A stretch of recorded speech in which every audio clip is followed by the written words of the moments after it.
ng sabaw ng pinutol ng puno ng saging. Ano-ano naman ang benepisyo na pwedeng makuha dito? Bago pa ito mag-trending sa kapuso mo, Jessica Soho, matagal na itong ginagawa sa buong Pilipinas, partikular sa parteng Visaya. Ginagawa na din ito sa probinsya ng Laguna. Ayon sa isinagawang phytochemical test sa sabaw ng saging, ito ay nagtataglay ng flavonoids, alkaloids, saponins, tannins at steroids. Ang mga nabanggit ay antimicrobial, antioxidants, anti-inflammatory at antifungal. Totoong nakakapagpababa ito ng blood pressure, maganda sa mga taong madalas ma-high blood. Ang antimicrobial niyang taglay ay magandang panlinis sa ating tiyan. Ang antioxidants naman ay nalaban sa mga free radicals na pwedeng mauwi sa cancer. Nagagawa din ng antioxidants na ilabas sa ating katawan ng mga toxins. Ang anti-inflammatory naman ay nalaban sa pamamaga sa ating katawan. Magandang lunas ito sa taong dumaranas na matinding rayuma. Sundan nyo lang ang ginagawa ko sa video.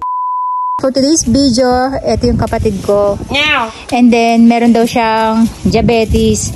And then, meron siyang nalaman na yung galing pala sa pinagputulan ng puno, guys. Ayan ang ginawa nila. Ayan. Kasi bago ko siya paputol, sabi niya kukuha muna daw siya ng tubig na galing dito sa saging.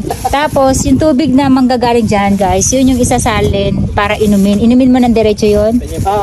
Oo, malinis yun. Tapos, ayan, dalawa yan, pinutulan niya. Pagkabuhay pa ako ng isang araw, dalawang araw, legit. Hanggang doon ginawa mo din?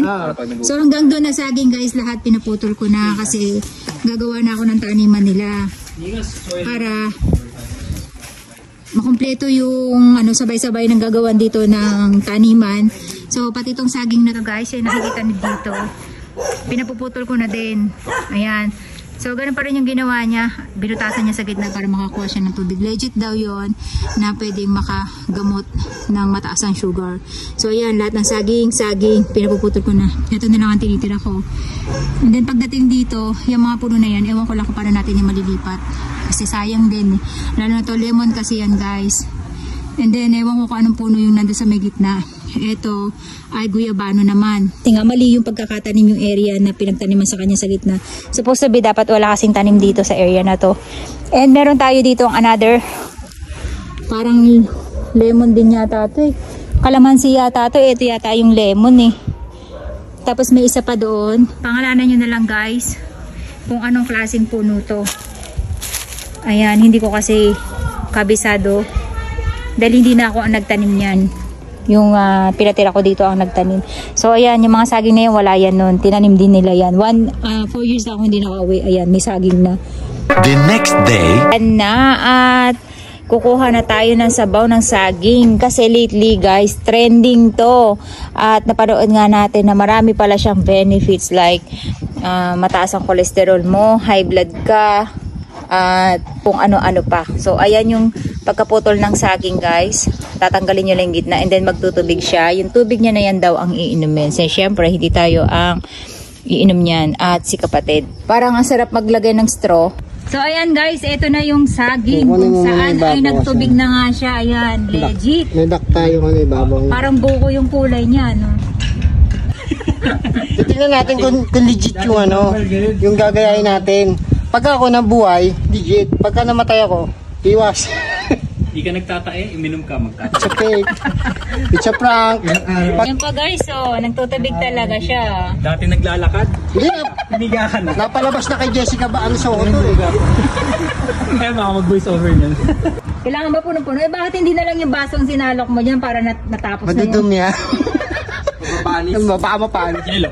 Bakit naman muna na may naman talaga yung inamin mo? Ay, oo, Ayan, guys, sarap.